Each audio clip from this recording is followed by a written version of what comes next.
पेड़ का रहस्य। शहर के बाहरी हिस्से में मल्टीनेशनल कंपनी में काम करने वाले एक सेल्स मैनेजर अपनी पत्नी और 2 बच्चों के साथ रहते थे। वह रोज सुबह काम पर निकल जाते और देर शाम को घर लौटते।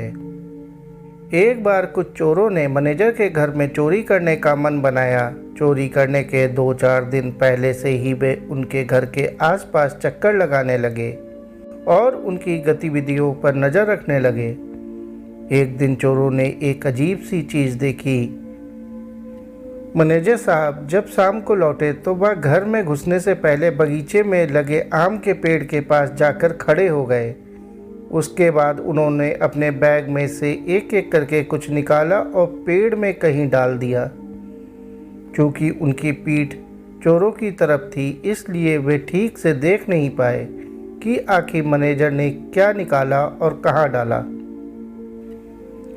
खैर, इतना देख लेना ही चोरों के लिए काफ़ी था। उनकी आंखें चमक गईं। उन्होंने सोचा कि ज़रूर मैनेजर ने यहाँ कोई कीमती चीज़ या पैसे छुपाए होंगे। मैनेजर के अंदर जाते ही चोर थोड़ा और अंधेरा होने का इंतज़ार करने लगे और जब उन्हें तसल्ली हो गई कि मैनेजर साहब खा पी कर सो गए हैं तो वे धीरे से बाउंड्री कूदकर उनके घर में दाखिल हुए। बिना समय गंवाए वे आम के पेड़ के पास गए और मैनेजर साहब की छिपाई चीज़ ढूंढने लगे।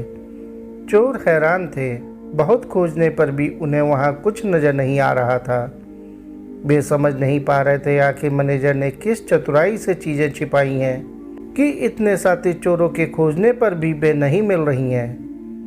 अंत में हार मानकर चोर वहाँ से चले गए। अगले दिन वे फिर छिपकर मैनेजर के ऑफिस से लौटने का इंतज़ार करने लगे। रोज की तरह मैनेजर साहब देरी से घर लौटे। आज भी वे घर में घुसने से पहले उसी आम के पेड़ के पास गए और अपने बैग से कुछ चीज़ें निकालकर उसमें डाल दीं।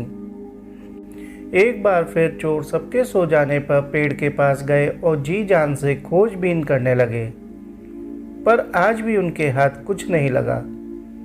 अब चोरों को कीमती सामान से अधिक ये जानने की जिज्ञासा होने लगी कि आखिर वो मैनेजर किस तरह से चीज़ों को छिपाता है कि लाख ढूंढने पर भी वो नहीं मिलती। अपनी इसी जिज्ञासा को शांत करने के लिए वे संडे की सुबह शरीफों की तरह तैयार होकर मैनेजर साहब से मिलने पहुंचे। उनका लीडर बोला, सर देखिए, बुरा मत मानिएगा, दरअसल हम लोग चोर हैं। हम लोग कई दिन से आपके मकान में चोरी करने का प्लान बना रहे थे, लेकिन जब एक दिन हमने देखा कि आप ऑफिस से लौटकर आम के पेड़ में कुछ छुपा रहे हैं तो हमें लगा कि बस काम हो गया। हम आराम से आपकी छुपाई चीज़ लेकर गायब हो जाएंगे और चोरी का माल आपस में बांट लेंगे। पर पिछली 2 रात हम सोए नहीं और सारी कोशिशें करके देख ली कि वो चीज़ें हमें मिल जाएं, पर अब हम हार मान चुके हैं। कृपया आप ही हमें इस पेड़ का रहस्य बता दें। उनकी बात सुनकर मैनेजर साहब जोर से हंसे और बोले, अरे भाई, मैं वहाँ कुछ नहीं छिपाता। फिर आप रोज शाम को बैग से निकालकर वहाँ क्या डालते हैं? लीडर ने आश्चर्य से पूछा। देखो, मैनेजर साहब गंभीर होते हुए बोले, मैं एक प्राइवेट जॉब करता हूँ, वो भी सेल्स की। मेरे काम में इतना प्रेशर होता है, इतनी स्ट्रेस होती है कि तुम लोग उसका अंदाज़ा भी नहीं लगा सकते। रोज़ किसी नाराज़ कस्टमर के ताने सहने पड़ते हैं। रोज़ सेल्स टारगेट को लेकर बॉस क्लास लगाता है। रोज़ ऑफिस पॉलिटिक्स के कारण दिमाग खराब होता है। मैं नहीं चाहता कि इन सब नेगेटिव बातों का असर मेरे बच्चों और मेरे परिवार पर पड़े। इसलिए जब मैं शाम को इन तमाम चीज़ों को लेकर लौटता हूँ तो घर में घुसने से पहले इन्हें एक एक करके इस आम के पेड़ पर टांग देता हूँ। और कमाल की बात यह है कि जब मैं अगली सुबह इन चीज़ों को पेड़ से उठाने आता हूँ तो आधी तो पहले ही गायब हो चुकी होती हैं, यानी मैं उन्हें भूल चुका होता हूँ और जो चीज़ें बचती हैं मैं उन्हें अपने साथ लेता जाता हूँ। चोर अब पेड़ का रहस्य समझ चुके थे। वे चोरी में तो कामयाब नहीं हुए, लेकिन आज एक बड़ी सीख लेकर घर से लौट रहे थे। साथियों, ना जाने क्यों इंसान अपनी लाइफ को खुद ही टफ बनाता चला जा रहा है।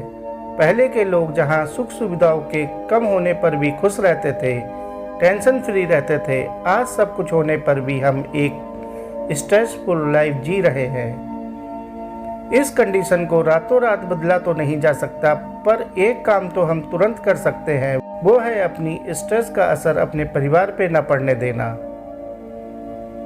आपने कई बार सुना भी होगा, ऑफिस को ऑफिस में रहने दो, घर मत लाओ। शायद पेड़ का ये रहस्य आपको इस बात को अमल करने में मदद करे।